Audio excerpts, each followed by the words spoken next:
Há 33 anos, o Brasil recebeu uma das principais reuniões para falar sobre meio ambiente no mundo. Foi a Rio 92. Agora, Belém do Pará está pronta para receber a reunião da COP30 e também falar sobre os avanços na preservação do meio ambiente e das mudanças climáticas.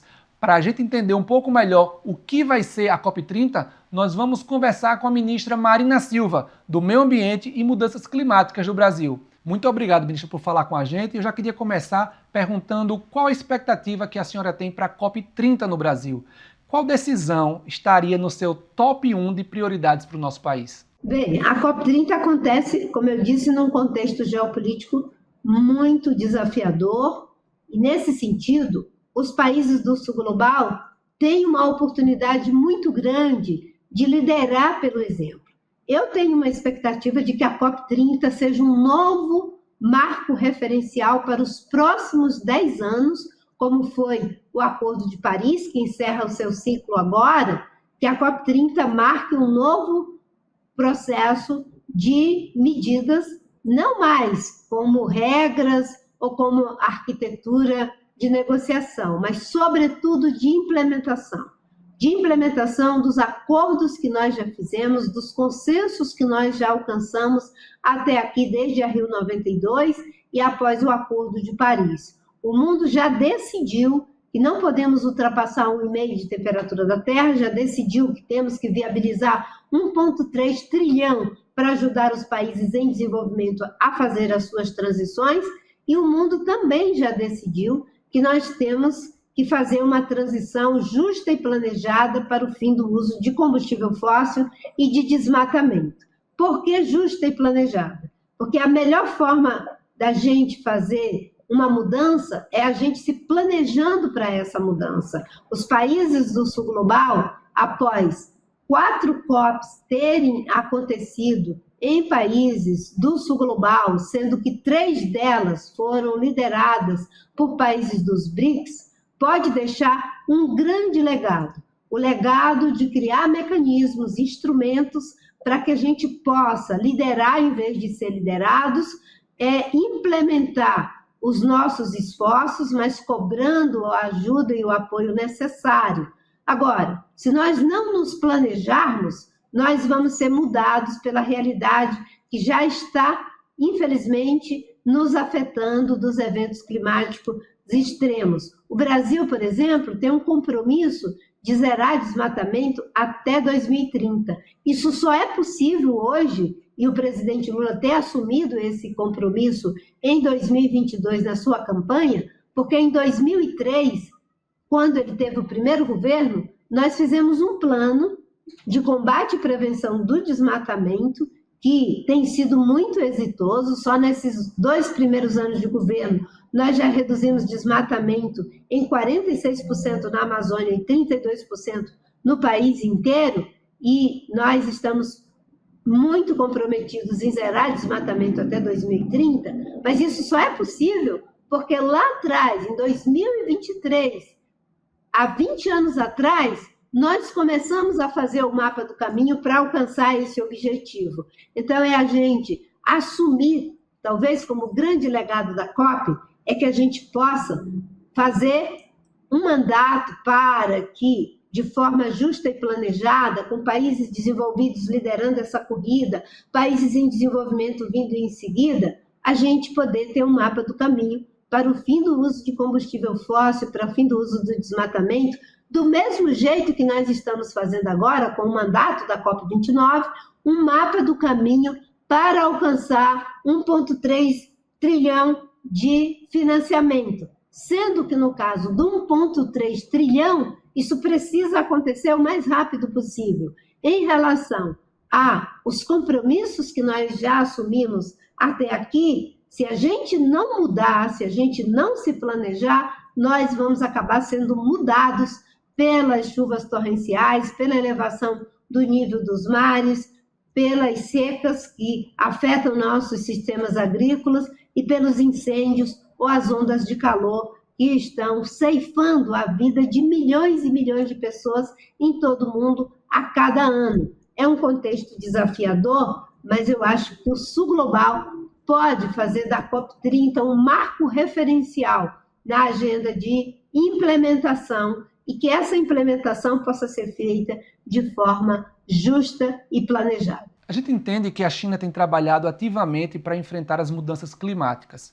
Nos últimos 10 anos, o gigante asiático manteve um crescimento econômico médio anual de mais de 6%, com uma taxa média de crescimento do consumo de energia de 3%. Construiu o maior sistema de produção de eletricidade limpa e aço limpo do mundo, além de uma nova cadeia industrial de energia. Além disso, construiu o maior mercado de carbono do mundo. Então, como a senhora observa o trabalho da China em cumprir com a sua responsabilidade em respostas às alterações climáticas? Como eu disse, tem uma grande contribuição no quesito de ter desenvolvido tecnologias para a transformação ecológica, esforços internos de ampliar as energias limpas, porque a China não tem as mesmas vantagens comparativas que o Brasil tem em energia renovável, mas tem feito esforços.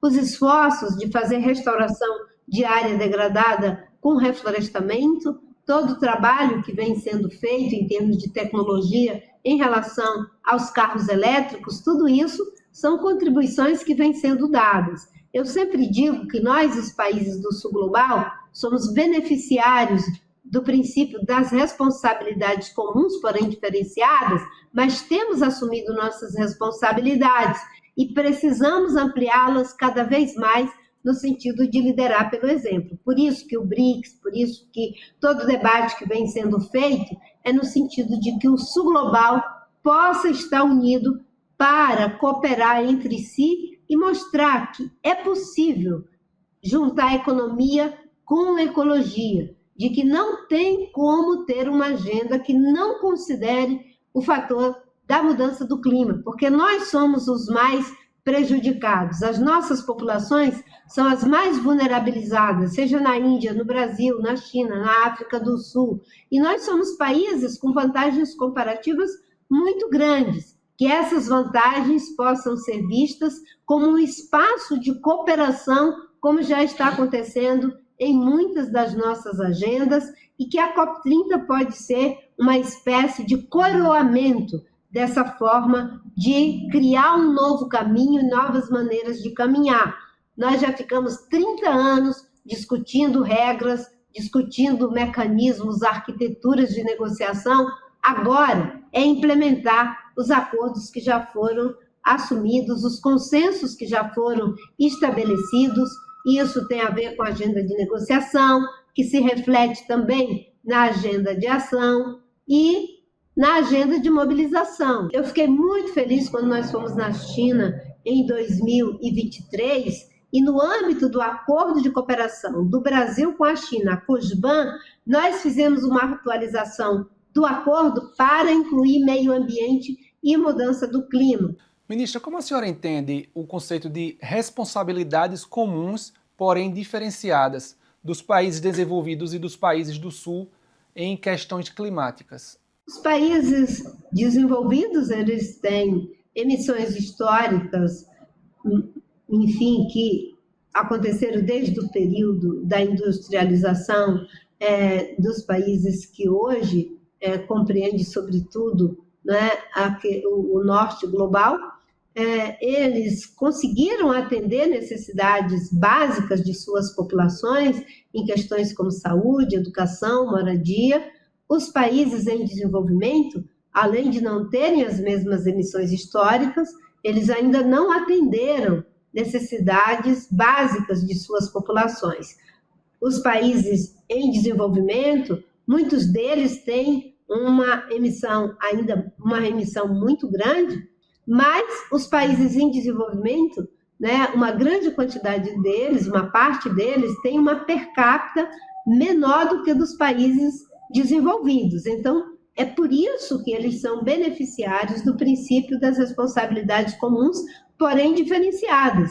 Mas todos temos responsabilidades, cada um de acordo com as possibilidades e de forma justa. Se eu, historicamente, tenho emissões maiores e se per capitamente eu tenho emissões maiores, é justo que lidere essa corrida. No caso dos países em desenvolvimento, é fundamental receber apoio, tecnologia, receber recursos financeiros para se somar aos nossos esforços internos, para que não tenhamos que repetir o mesmo caminho que levou ao aumento da temperatura, à perda de biodiversidade, desertificação nos países que, historicamente, vinham por um paradigma de uso insustentável dos recursos naturais. Ministra, eu fiquei curioso. A senhora entende que essa guerra tarifária que está sendo aplicada agora pode interferir nas negociações de Belém, lá na COP30? Essa guerra tarifária e as guerras de um modo geral, as guerras bélicas também, elas são altamente prejudiciais aos esforços climáticos que precisam ser feitos. O que deveria se estar fazendo era uma guerra contra a fome, uma guerra contra a mudança do clima, uma guerra contra a situação de degradação social que temos em muitas regiões. E, infelizmente, não é isso que está acontecendo.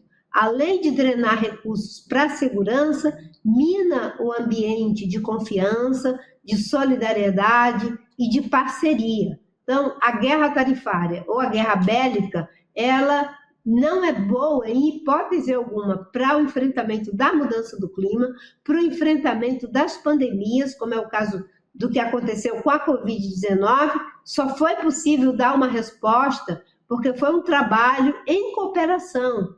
Nós estamos indo para um caminho que é prejudicial de um modo geral. Nós vamos precisar encontrar saídas que sejam cada vez mais feitas em parceria e em suplementariedade uns para com os outros. Uns têm mais facilidade de aportar recursos tecnológicos e base tecnológica, outros têm mais facilidade em aportar produtos que não sejam carbono intensivo, outros têm mais facilidade em fazer o redirecionamento dos fluxos do capital para o financiamento de empreendimentos para um novo ciclo de prosperidade. E eu sempre acho que nós temos que pensar uma espécie de novo renascimento. E esse novo renascimento, ele agora terá que vir necessariamente de uma busca de paz das pessoas consigo mesmas, umas com as outras e com a natureza. Ministra, só para finalizar, a cúpula do G20 deste ano será realizada na África do Sul e é a primeira vez na história do G20 que um país africano está na presidência, da rotativa. O presidente sul-africano, por sua vez, afirmou que o financiamento climático será um dos focos das discussões. Para a senhora, este é um meio importante para ajudar os países africanos e outros do sul global a alcançar o desenvolvimento sustentável? Com certeza, os países em desenvolvimento precisam de transferência de tecnologia, de acordo de cooperação técnico-científica, de recursos financeiros. Por isso, inclusive, que o Brasil está propondo um mecanismo inovador, que é o Fundo Floresta Tropical para Sempre, que mobiliza recursos públicos para alavancar recursos privados, para a criação de um fundo global para pagamento por hectare de floresta protegida para todos os 70 países detentores de floresta tropical. Há que se mobilizar recursos públicos na quantidade e com perenidade, tanto quanto recursos privados, para que os países em desenvolvimento, principalmente os mais vulnerabilizados, possam fazer sua transição energética, possam mudar seus sistemas produtivos quando isso for necessário, fazer os processos de adaptação, porque nós já estamos vivendo as consequências. Eu sempre digo que nós temos uma agenda de mitigação que é necessária, porque isso é a raiz do problema, o planeta está febril e o que vai fazer com que essa febre passe é se atacarmos a razão dessa febre, que são as emissões de CO2. Mas nós precisamos também nos adaptar, porque as mudanças já estão acontecendo numa velocidade muito grande. Além de mitigar e adaptar, nós vamos precisar transformar nossos modelos de desenvolvimento. E isso é um processo de médio e longo prazo que exige recursos financeiros, exige conhecimento e exige principalmente muita cooperação.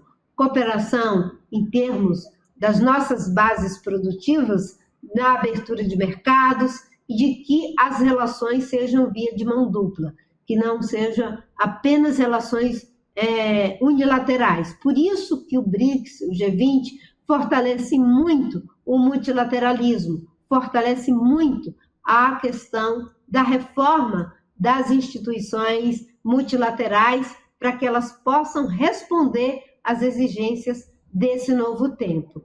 E a COP30 vai ser o espaço onde a gente vai poder exercitar talvez novos paradigmas.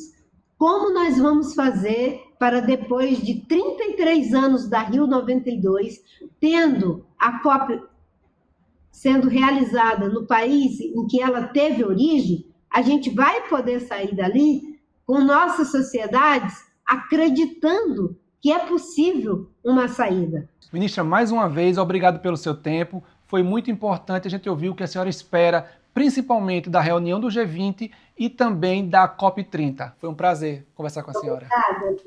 Do Recife, Luiz Boaventura para China Global Television Network.